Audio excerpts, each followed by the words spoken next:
If I were starting over again, what I would say to myself is, how can I build a business that's uber profitable, that scales, but that doesn't require me to work more than, this is going to surprise you, 20 or 30 hours a week. But it's like, what kind of life do I want? And how can I enforce these constraints that I'm able to have all these other things too, a rich, deep, meaningful life?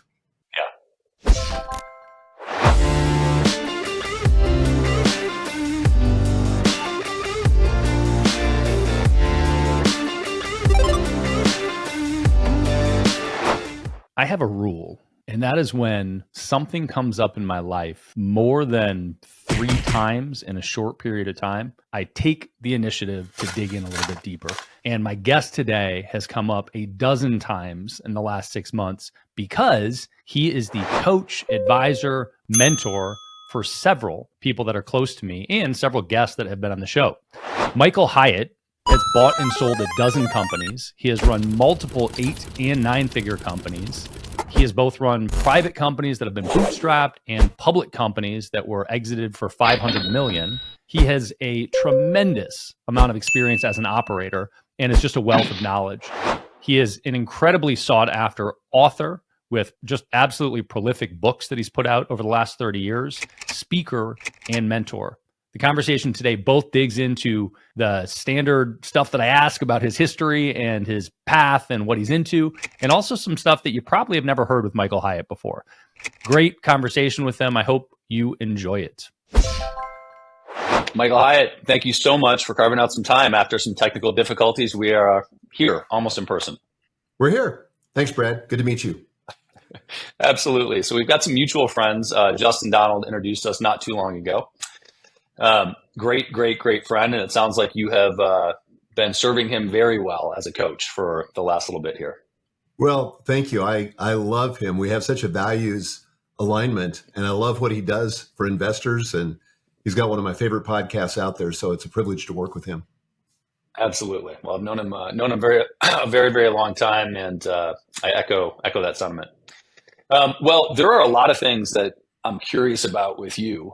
You have a long, interesting, sort of ranging career, life, business, etc.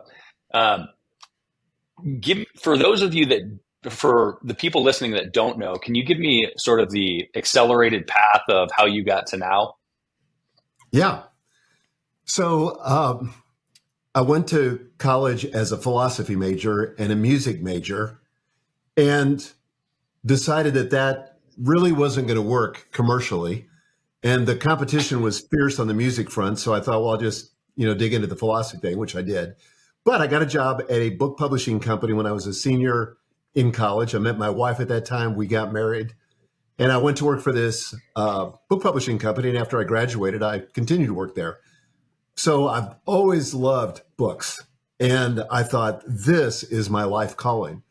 So I worked at that company for maybe 4 or 5 years. And then I moved to Nashville, Tennessee, where I am today.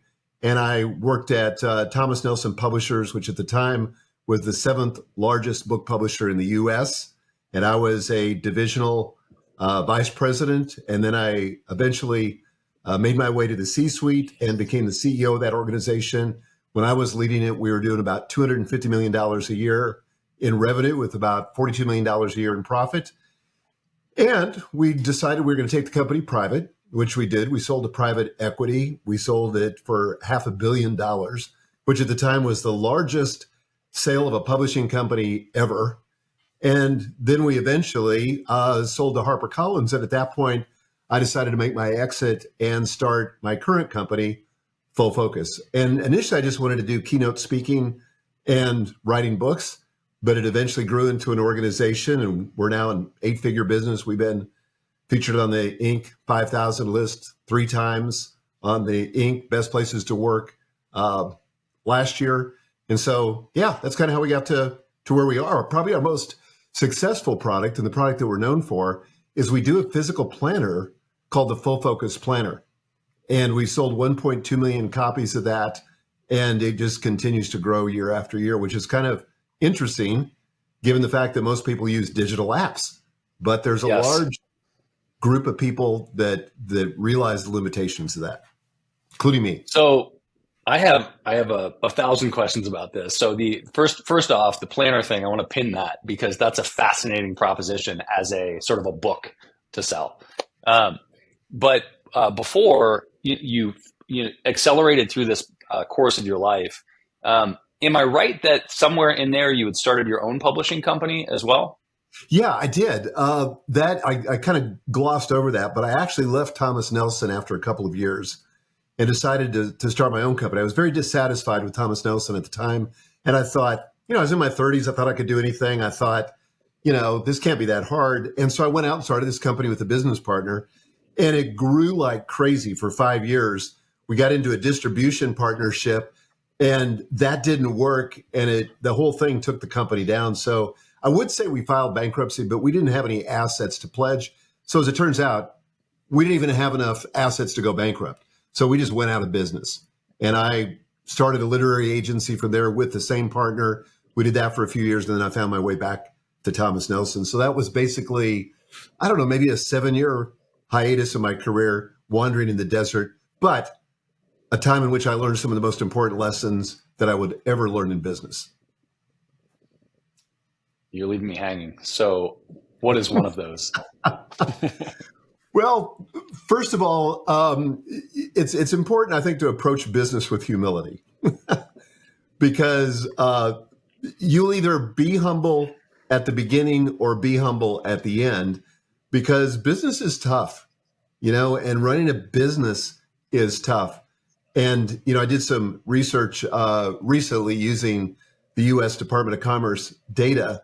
But of the businesses that start this year, small businesses that start this year, like 80% of them will go out of business within the first 5 years. And of the 20% that remain, 80% of those will go out of business in the next 5 years. So what that means is, if you do the math, you got a 4% chance of surviving 10 years. So those are pretty steep odds. And I think it deserves humility. And it deserves, learning all you can and really try to give yourself an advantage, which is one of the reasons why I believe in business coaching. I love that. Well, I think to highlight that point further, that doesn't tell the whole story of those people, of the 96 that go under. The vast majority are taking home less than they would be if they just had a job and are living a much more intense life, right? Most of them are not hyper profitable businesses. Most of them put in far more than 40 hours a week. So your path is interesting because you started corporate, you did your own thing, I think learned humility, and then you went back to the same company to be the CEO. The first question for me there is, as somebody that has not sat in a public company as a CEO and always been bootstrapped and beat my head against the wall 15 times before I learned a lesson, which do you prefer? And do you find one harder or easier than the other? They're both difficult, but in different ways. And I think if I had to choose, I'd rather be an entrepreneur and start my own business and bootstrap it, because you're going to end up with, from my perspective, equity that's worth more flexibility, more ability to accommodate the business to your lifestyle. So when I was running Thomas Nelson, initially it was a public company. We were traded on the New York Stock Exchange. I had a board, and that was actually more freedom than I initially thought, because the whole pitch of private equity is that if we take your company private, you can stop focusing on the quarter by quarter results and having to report to the market and making these short-term decisions that don't benefit your company long term. So I went from reporting to the market quarterly when we were a public company to when we were private equity, I was reporting weekly. And the private equity partners that we had, and this is, I think this is typical, in private equity companies. And I'm sure there's some good ones out there. I haven't met any, but I'm sure there's some good ones out there.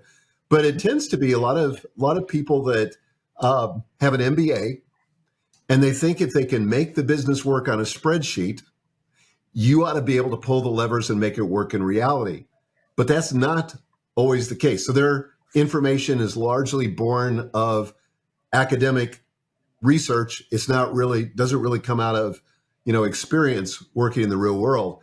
So I found it very frustrating trying to educate the board, keep them up to speed. And every time we'd make a move, they would get like really nervous. And, in fairness to them, we sold the company in 2006. And so within a couple of years, we were in the Great Recession and nothing was working like we had modeled it. And we were doing a lot of pivoting and a lot of, trying to figure it out as we go. So they were understandably nervous. They had a big investment in the company, but it was really challenging for me as a CEO. And I would never go back into that situation again. Yeah. It seems like a nightmare to me as the, bootstrap entrepreneur that, quote unquote, doesn't have a boss. And ironically, I feel like all of my clients are my bosses. But I guess one of the things that I want to know from that perspective is both public or private equity. It seems like you have bosses, which are the board. How is that sensation compared to when you worked for Thomas Nelson initially, when you weren't the CEO and you filled a different role in the company? Did you have the same sensation of a boss or somebody looking over you, or as the CEO with a board, either way, PE or public, do you feel like you had more autonomy?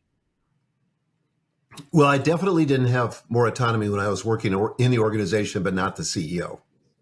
Sure. I had a boss, and I really think I've probably learned most of the leadership lessons I've learned based on reporting to bad bosses. I learned watching them and seeing the mistakes they made.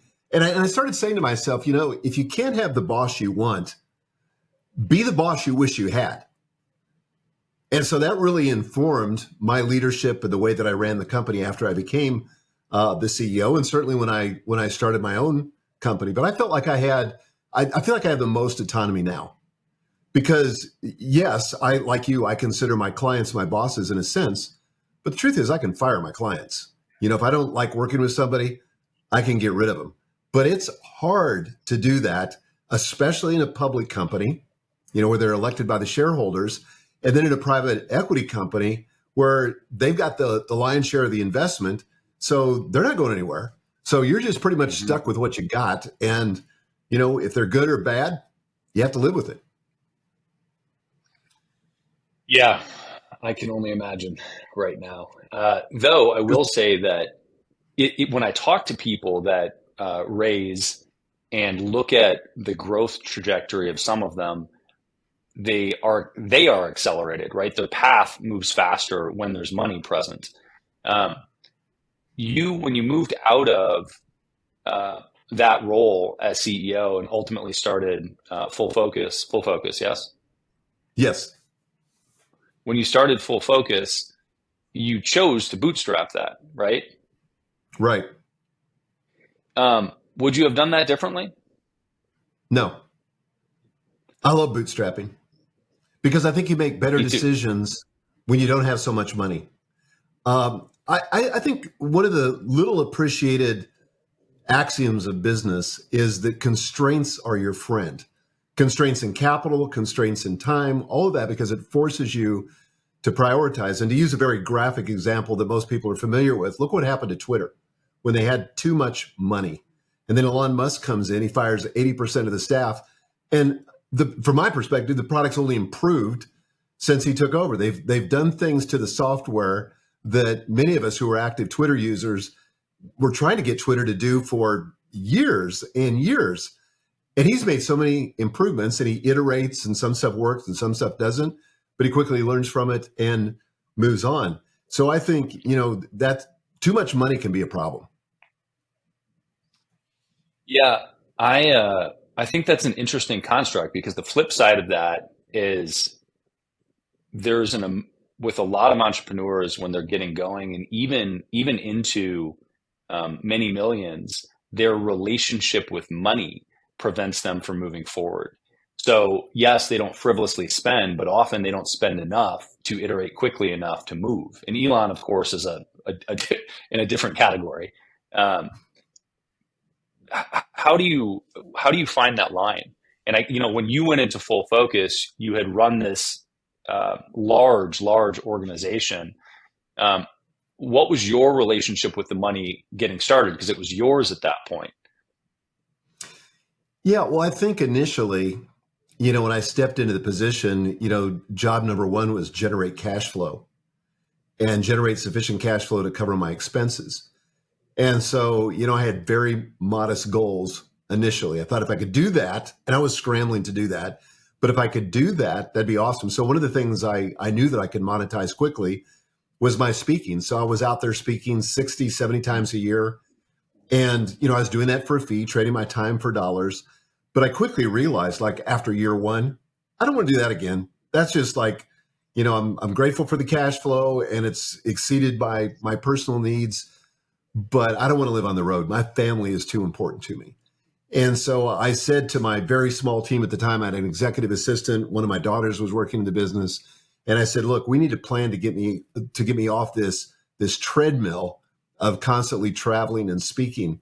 So we did. We said, okay, let's do that. And we started a membership site, and then we started doing online courses.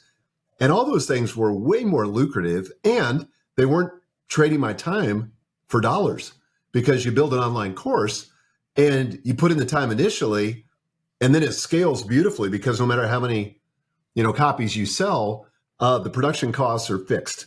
So I loved that business model, and that also generated a lot of cash. And so then it became the case where investing the cash, as long as the customer acquisition cost was decent, and the advertising expenses were covered, I was willing to spend as much as we needed to grow the business, because I could see specifically where the return on the investment was, which, by the way, working for a large book publisher where you're just running, ads in newspapers or on the radio or whatever, you have no idea what's working or why it's working. And you're just kind of spending money hoping that somehow it has an impact on sales. But this is very precise. Got it. So more of a direct response model with your ad Exactly. cost. Yeah, that makes sense. I can see how that would be more comforting when you're going into your own and you have a way to actually measure things. Well, it's true. And I didn't mind not growing the company as quickly as I could have. For my publishing company, the publishing company that went broke, we did go raise outside money. And I just think there's some lessons that you can learn in those initial stages when you're bootstrapping that are really, really important. You learn to look for the ROI, where if you just got lots of money to spend, you just spend it. I bootstrapped everything. I didn't get a physical office until probably 10 years ago. So the first several years, I was just working out of my home. I had a small office downtown in the community where I lived. It was just enough for me. But honestly, that's all I needed. I didn't have a business where people had to come in and, make a judgment about the quality of our business based on the office environment. That was pretty much invisible. So I did bootstrap that and was very frugal, but I spent on the things that were important. Yeah. It's an interesting path to go into bootstrap mode after you have all of this experience as a public CEO and then a private CEO. When you made the initial transition, presumably your responsibilities as CEO were very different. And you talked about the public speaking side of it and quickly realizing I'm not doing this, but it sounds like it allowed you to fund the initial proposition and get things moving, which is awesome. As you went into sort of membership mode, how did your responsibilities change? And I want to tell you why I'm asking this, because Okay. I've heard you speak about operating in, and I think this is not your language, but your zone of genius. And I think you have a construct for this of your own, but spending your time only on the things that you want to do. And that's a lovely sentiment for lots of entrepreneurs. And I think a lot of people have a very hard time bridging the gap between being the busy, chaotic founder CEO and getting to the place where they can feel good about that without utter chaos happening and things hitting the floor. So can you tell me about sort of your journey through that process with full focus? Well, when I was the CEO of Thomas Nelson, I had a big staff. I had 750 people. I had 2 full-time executive assistants. I had a CFO, 70 people in the accounting department, several financial analysts, big team. And when I went into business for myself, I said, I'm tired of that. I mean, literally in the corporate world, my day was wall-to-wall meetings from the time I got up to practically the time I went to bed. And I got tired of that. And so I began to fantasize, even before I stepped out of that corporate role, what would it be like to be in a business where, I had control of my time and I didn't have any staff and, I could just do it all myself. And so that lasted for about 3 months.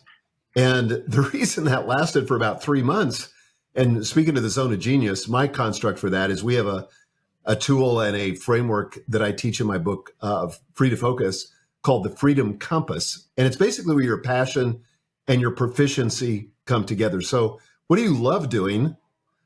And what are you really good at? So good at that people will actually pay you money to do that thing. So we call that the desire zone.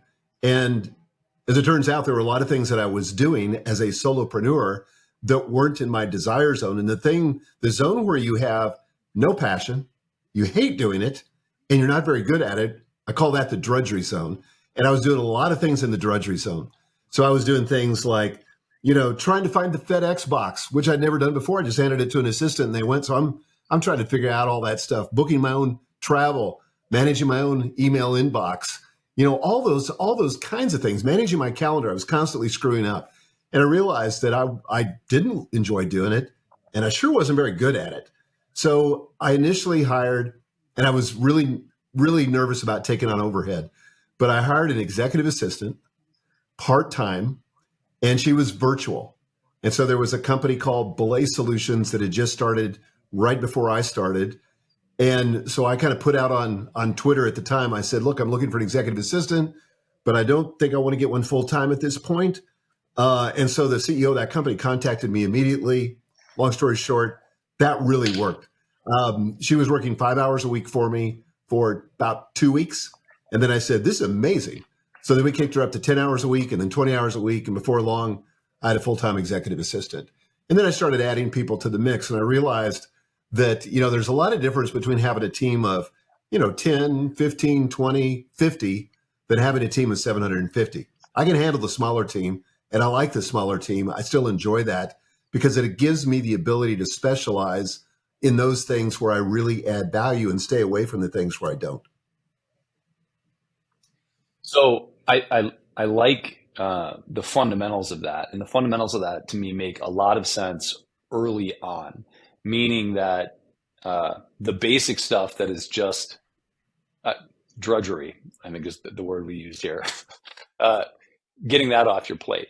I think where I know I struggle and where other entrepreneurs struggle is once the business is sort of sizable, a few million, 15 million, 30 million and beyond, where you've got a gap with higher level skill sets that you need to replace. And maybe you're great at them, or maybe you're good at them, or they require subject matter expertise. And you feel like balls are going to hit the floor if you just jump to the land of everything is going to be rosy. I'm going to spend all my time exactly how I want. Does that make sense? And how do you handle that? Or how do you think about that? Well, I think when you're first starting a business, you have to be willing to do stuff that you don't enjoy. And, in that model that I gave you from the Freedom Compass, there's two other zones. One's your disinterest zone, where you're really good at stuff, but you don't enjoy it that much. And for me, that would be accounting. I'm really good at accounting. I haven't had no formal financial training, but when you run a public company, you get really good at it or you die. And so, I can do that, but I don't have a lot of passion around it. Then there's something where you have a lot of passion, but you're not very good at it. And I call that the distraction zone. And you have to be willing to do the drudgery zone and the disinterest zone. You should never be doing the distraction zone, but you have to be willing to do those initially. But then you've got to either eliminate those, automate them, or delegate them as you grow. And you have to be thoughtful about it and strategic about it, because your world, in terms of the scope of your responsibilities over time, should shrink. Because the truth is, you're not that good at that much stuff.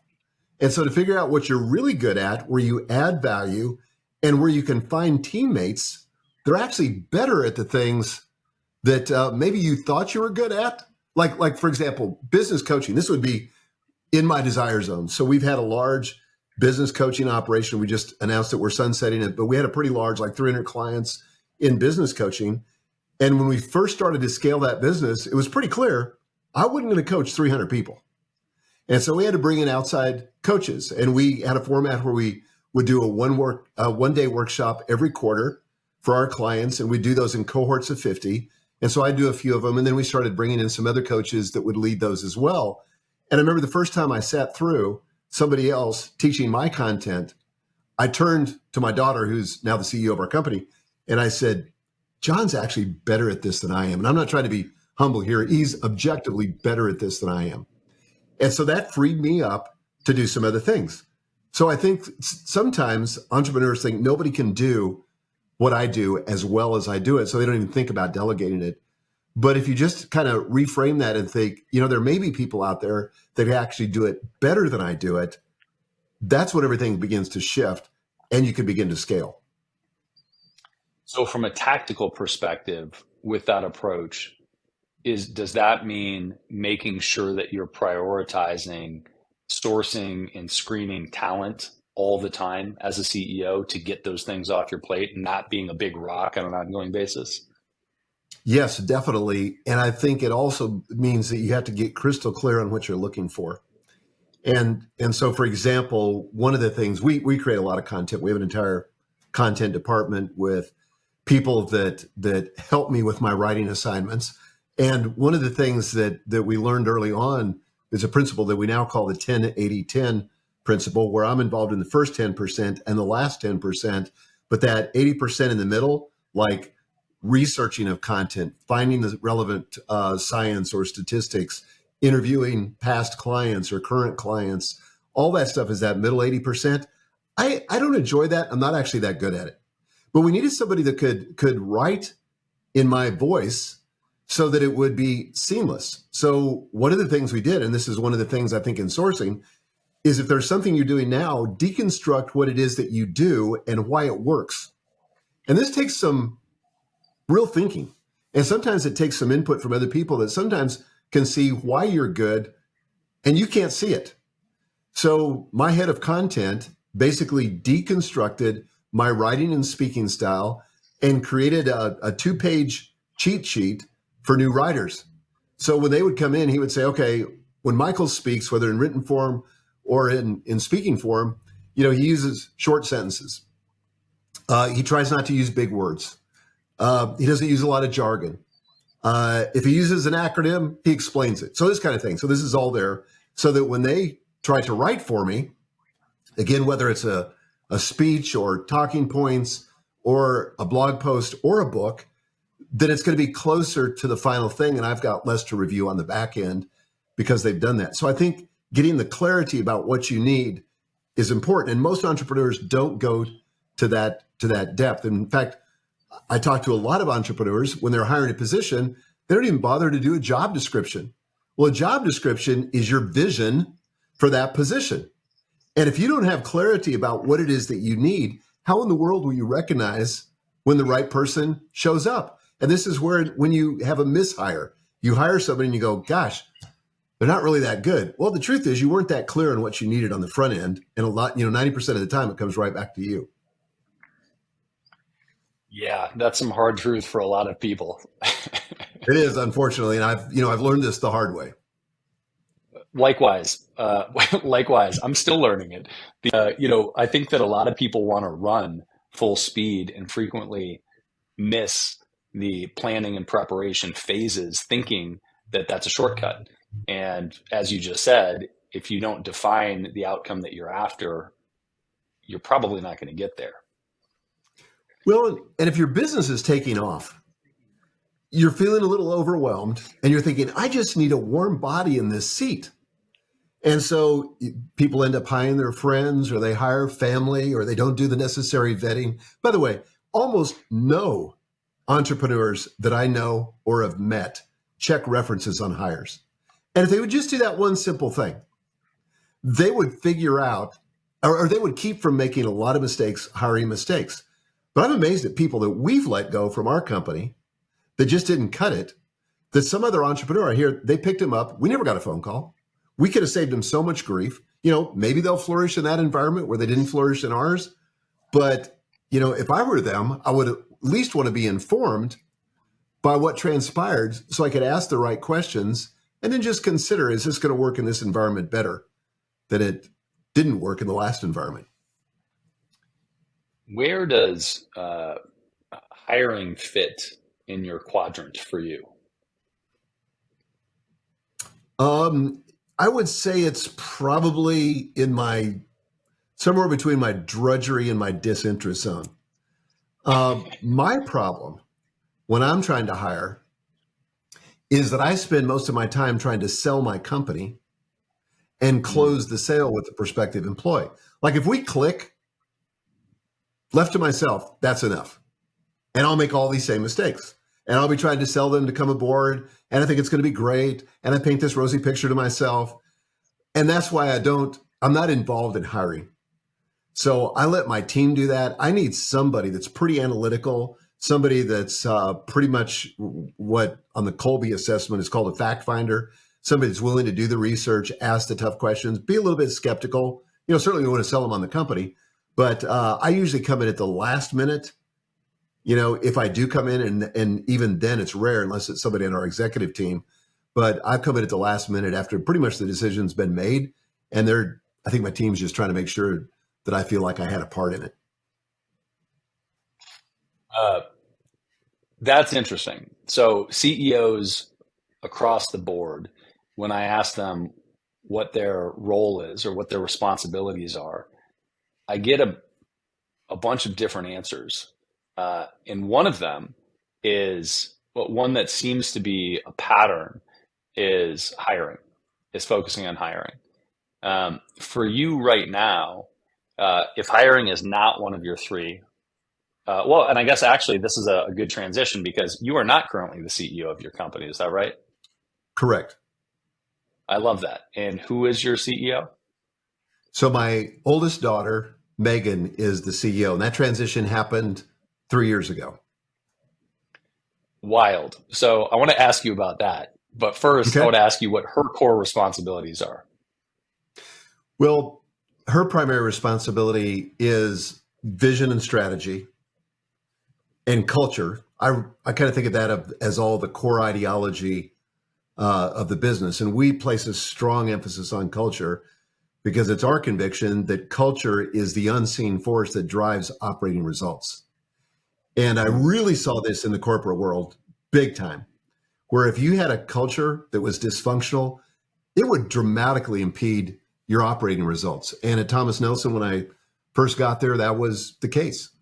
And, fixing the culture was integral to fixing the business.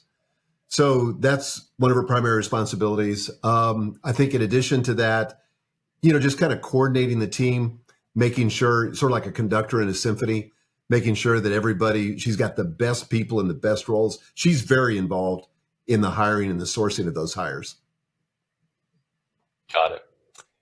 Okay. That tracks for me. So the burning question here for me is, you have your daughter running your company and you work with her on a routine basis, and you have another daughter in the company that is also working for you. This is a very divided topic amongst entrepreneurs. Some people love doing this, but the majority speak vocally about this being a horrible proposition, working with friends and family. How did you come to this place, and how do you feel about that? Yeah, well, I've experienced both sides of it. My predecessor at Thomas Nelson had two of his brothers involved in the business, in a public business, which is kind of interesting. And honestly, neither one of them was very good. It was clear that they were in their positions because of their familial relationships, not because they had any core competency that was important to the business. And I reported to one of those brothers for a couple of years. And ultimately, the CEO saw how frustrated I was, and I was going to leave the company again because of it. And he said, "Hey, from this point forward, you're going to be reporting to me."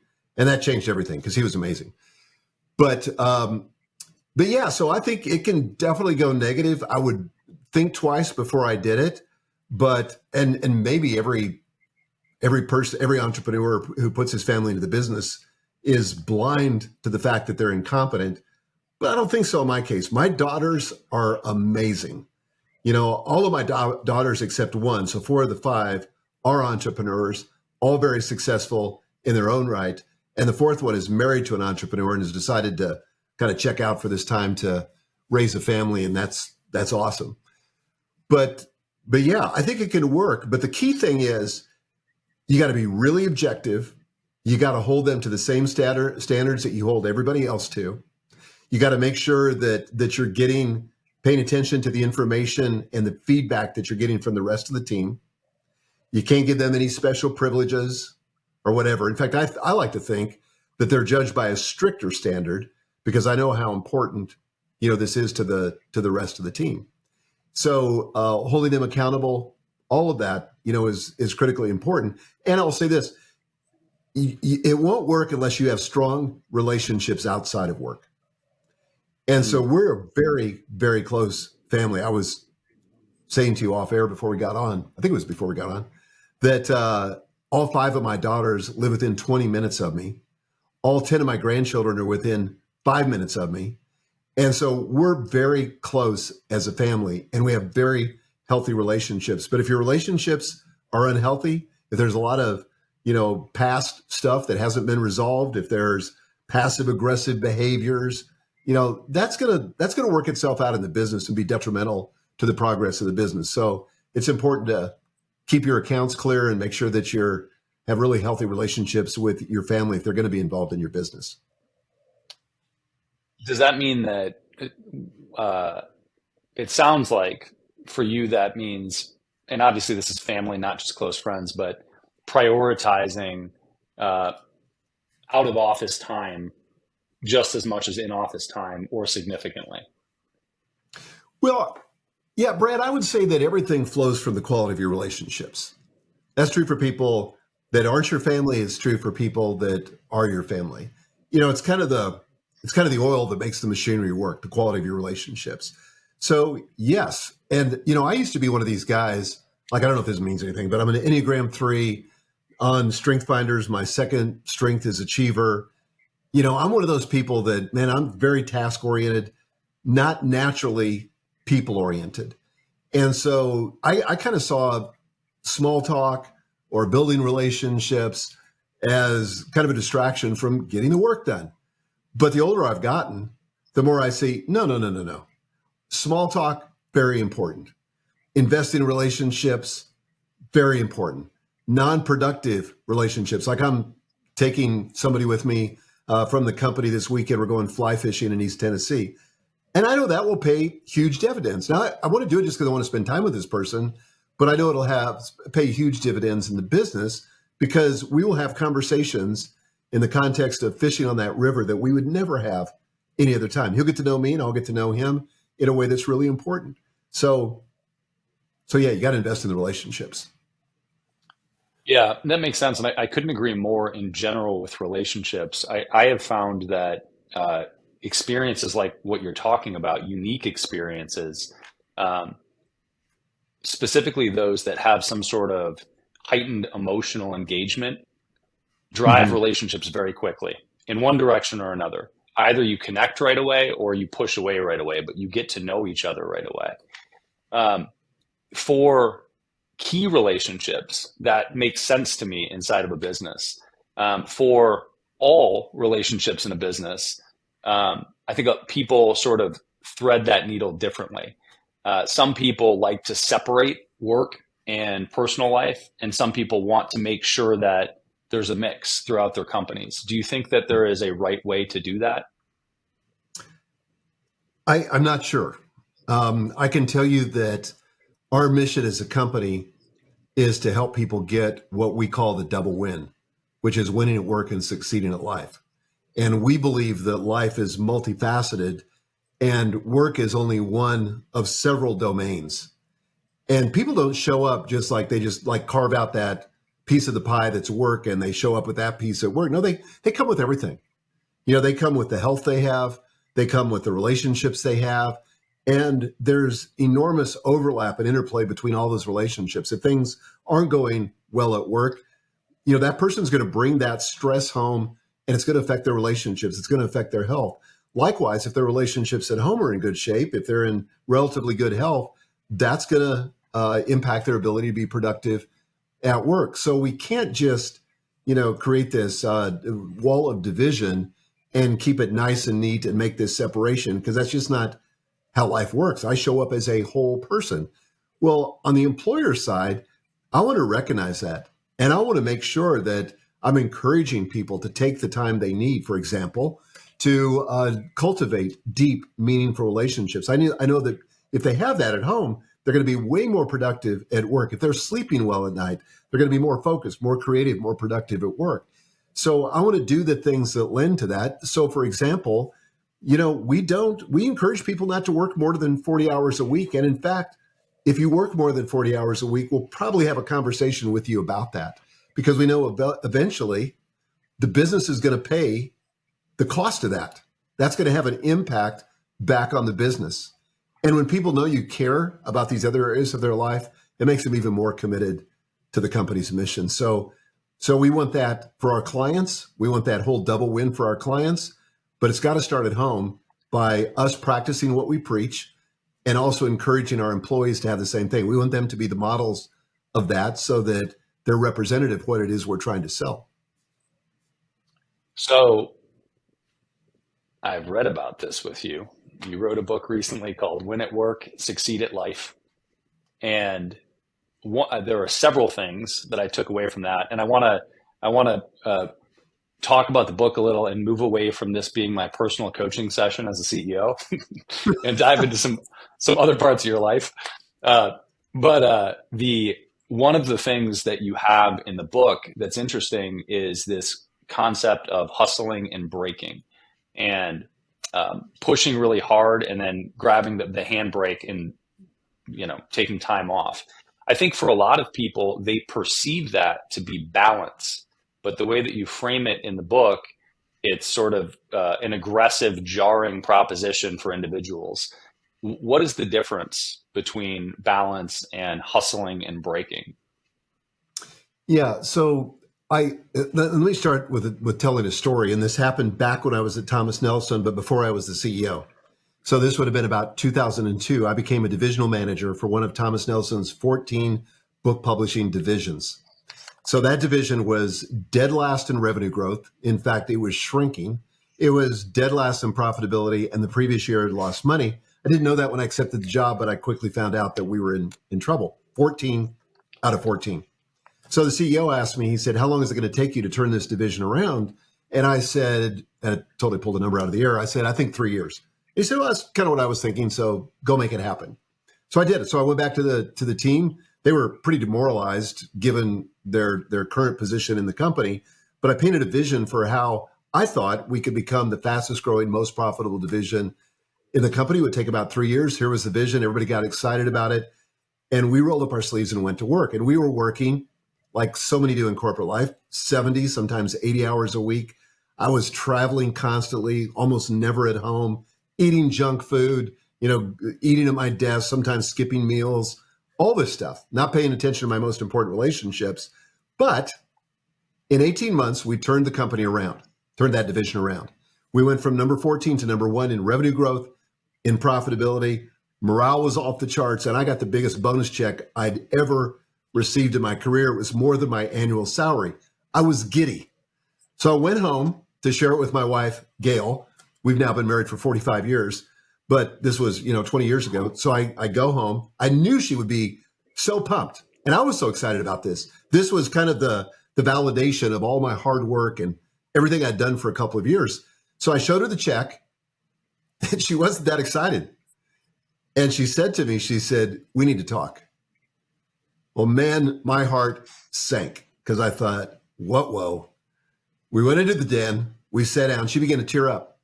And she said to me, she said, I love you. And I appreciate all that you've done to support our family. But I've got to be honest with you. She said, you're never home. And even when you are, your head's somewhere else. You're not fully present. And your daughters need you now more than ever. And then she started to cry and she said, honestly, I feel like a single mom.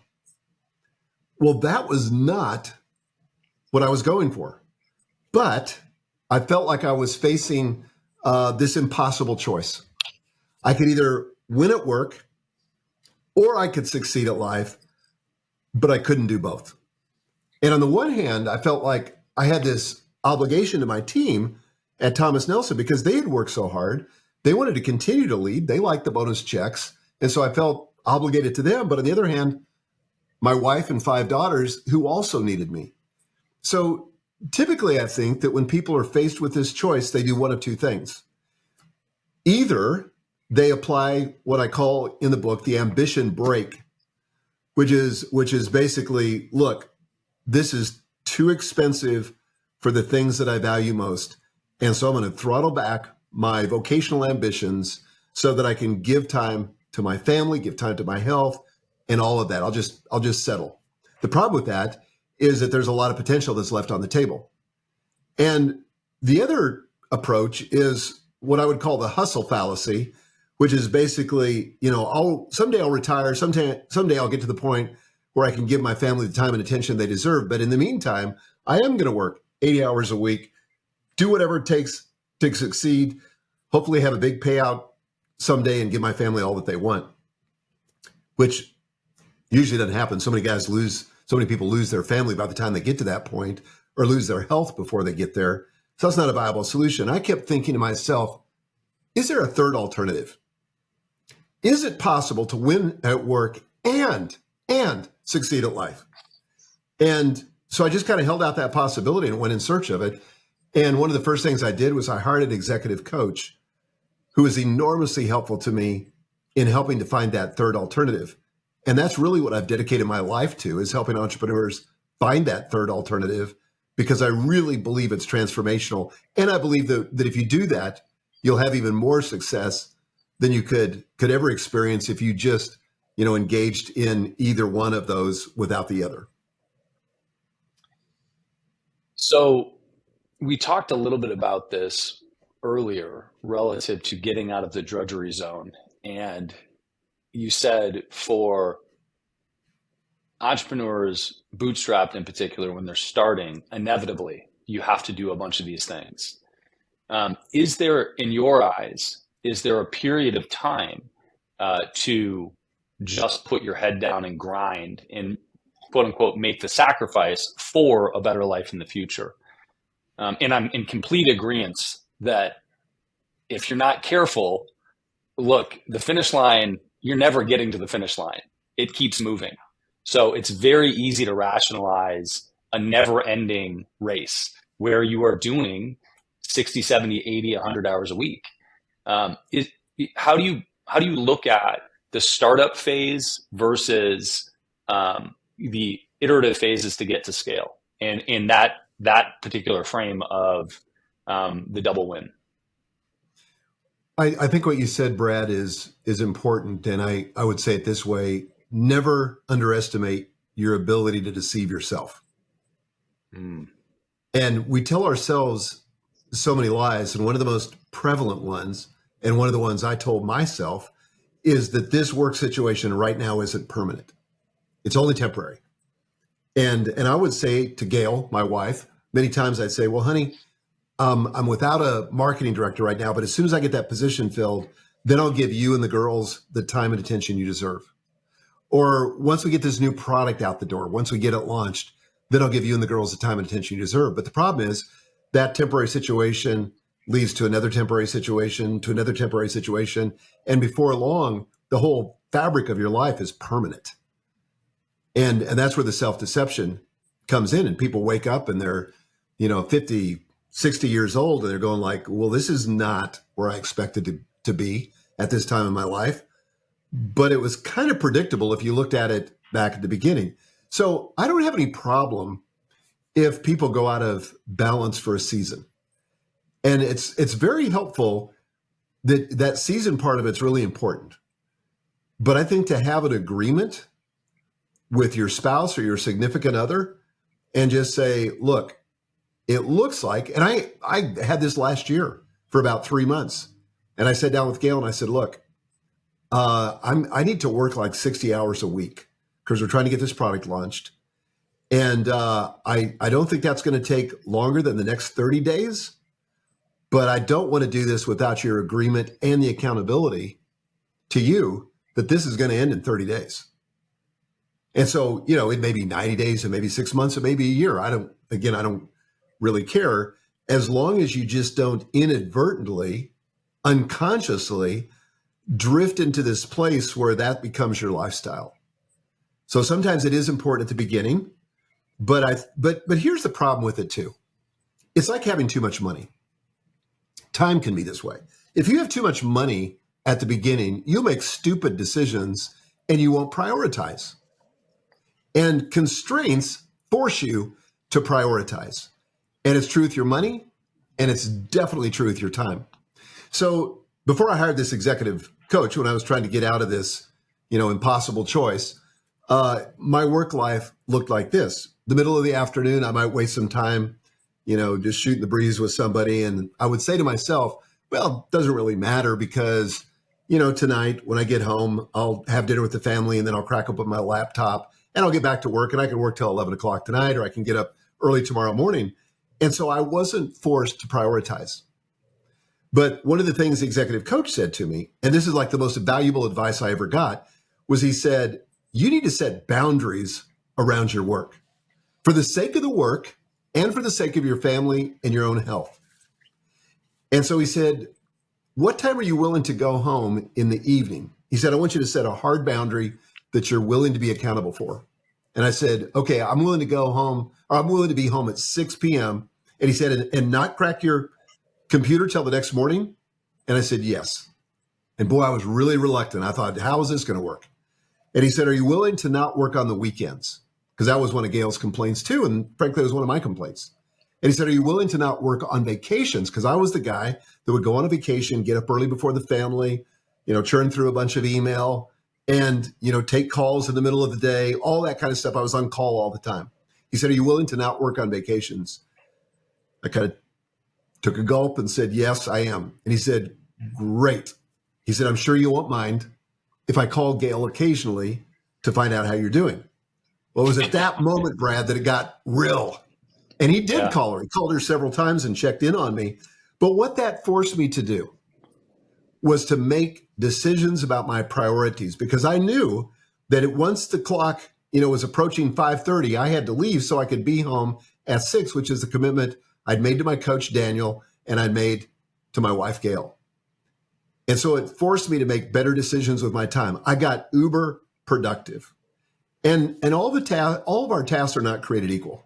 Some are more important than others. It forced me to focus on the things that really moved the needle and not the trivial kind of, I call it downhill work, but the work that just keeps us busy but doesn't really advance the business. I love it. So I want to highlight a couple things. One, constraints were a huge part of that story. And constraints, what you just hit on, is constraints force prioritization. The other was accountability that I heard. And having accountability partners becomes more and more important as your resources increase. So as you become rich and make a lot of money and your business scales, less people are going to hold you accountable unless you really drive that and you make it a priority. There's a quote that I want to read from your book, which is, an overbusy life is not an economic necessity. It's a failure of imagination. And I think that's a beautiful sentiment. I want to ask you the question again. When you're starting the business, is it okay to hustle? And I think I know the answer, but is it more okay to hustle when you're starting for a longer period of time than later on? Or is that more fitting? Or is that just a failure of imagination? Well, I think that definitely you should explore it from an imaginative perspective first. And there may be times that you have to go out of balance at the beginning. But if I were starting over again, what I would say to myself is, how can I build a business that's uber profitable, that scales, but that doesn't require me to work more than, this is going to surprise you, 20 or 30 hours a week. That's where the imagination comes in. And I think that people do the reverse. They say, how can I build this enormous business that's really scaling, that's highly profitable? And if I have any time left over, I'll take care of myself and I'll take care of my family. I think the reverse ought to happen. It's like, what kind of life do I want?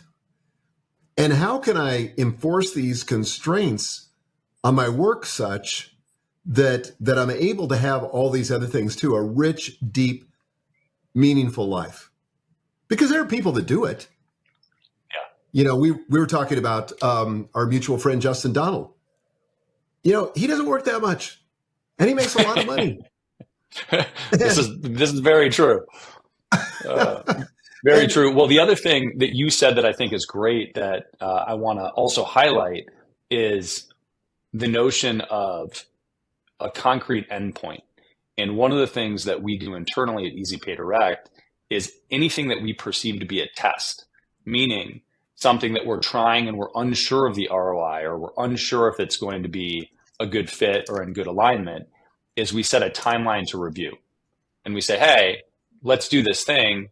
Okay, how long are we going to do it for before we make a decision if this is a perpetual thing? Because we don't want to get stuck in an ecosystem of, wait, why are we still doing this? It's not making any money. We don't like it. And we've just put it into our schedules and it's sucking up time, energy, and focus. So I love that. And I also love the accountability with your partners doing that. Well, I know I've got a million questions. I know we're coming up on time here. So I want to focus on content creation a little bit with you because you are sort of my perception is that you are sort of a content machine. And, you've written a bunch of books through tons of different eras now. You were also a very early blogger, a very early podcast starter host. And the types of content and how you create them have all changed. And also their value in the marketplace has changed. How do you perceive the creation of content and the value of it today versus when you published your first book?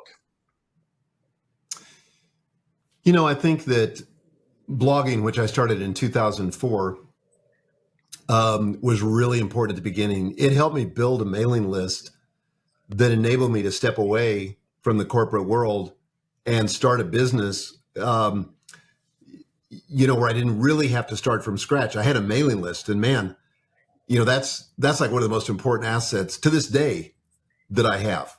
All the money comes out of that mailing list, basically. So, but I don't think blogs are read as much as they used to be. I think that social media is more important than it used to be. And podcasting and YouTubing is super important. I don't do enough with my YouTube channel. It's almost an afterthought. But podcasting is really important. Almost everybody that finds their way to our company, it's because they heard a podcast episode and that intrigued them. And that's what got them to our site. So I do think content's important because people are really drawn to clarity. And the more, if you create content that's clear with frameworks that make things simple, make the complex simple, and make life more understandable and figure outable, you're going to draw an audience. I don't care if you're talking about marriage or you're talking about parenting or starting a business or organizing your day or whatever it is. I still think content is king. And if I were starting any kind of business, I don't care if it was a plumbing business or anything, I'd figure out a content component because it builds authority for me as an entrepreneur. And it convinces people that I have solutions that'll actually solve their problems. And to me, that's the secret of success as an entrepreneur. First of all, figure out what people want. That's number one. Number two, what's keeping them from getting that? And if I can solve that problem, I'll stay really busy.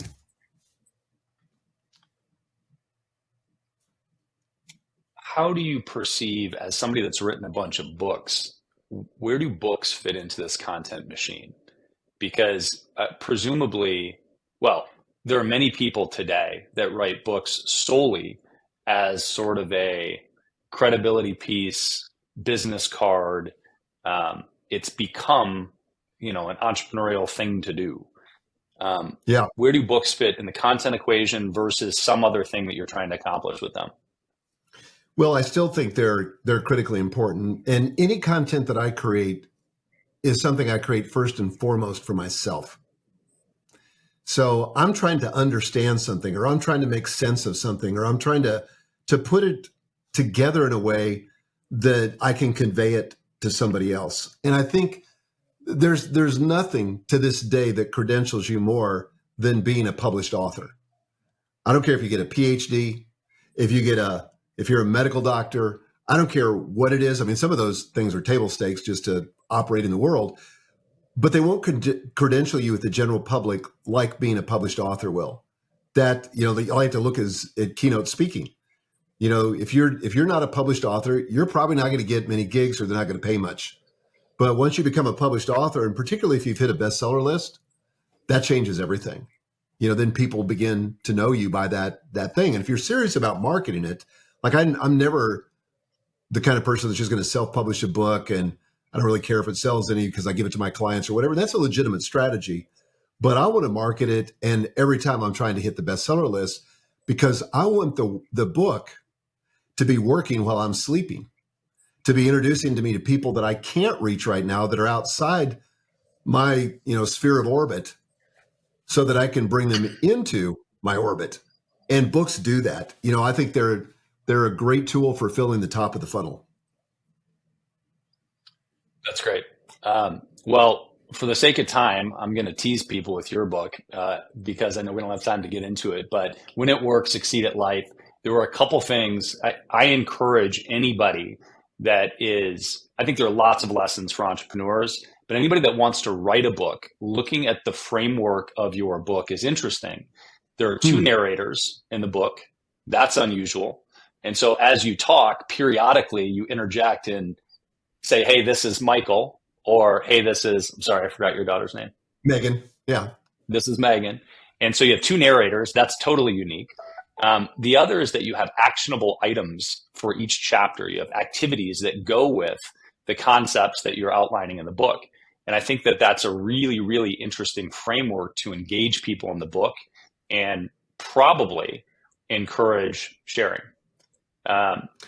So I encourage people to check it out. I don't know how much thought went into that, or if I'm just fawning over it, but I loved it. Well, thank you. I think part of that came from, I spent a lot of my years in the book publishing industry as an editor. And so I worked with I don't know, hundreds, maybe a couple thousand authors over the course of my career. And, I learned what worked in books and what didn't. And I'm never about the transfer of information, not even application. I want to try to affect a transformation if I possibly can. And so, what are the components? Again, reverse engineer it. If I want to see a transformation on the part of the reader, what are the necessary components that the book has to incorporate in order to affect that transformation? And if you start from that perspective and just look at your own experience, you'll come up with some stuff. Not everything works great. It's not just enough to tell inspiring stories, although they're necessary. It's not just enough to have, good research, which is important, but there's a whole suite of things that have to be present to affect change. That's great.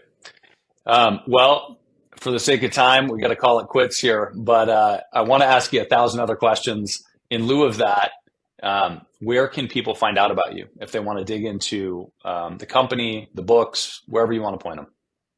Yeah, all of that people can find at fullfocus.co, fullfocus.co. I love it. Michael Hyatt, I appreciate the time. Thanks, Brad. Great to get to know you. Love it. I hope you enjoyed the episode as much as I enjoyed doing it. I need your help. There are 3 places you can find Beyond a Million. The podcast itself, beyondamillion.com, which has some cool free resources, including a free course. And we finally launched the Beyond a Million YouTube channel. I would love it if you would go there and subscribe. And if you don't want to, you still would probably enjoy seeing the visual content. Check it out, youtube.com/@Beyond a Million.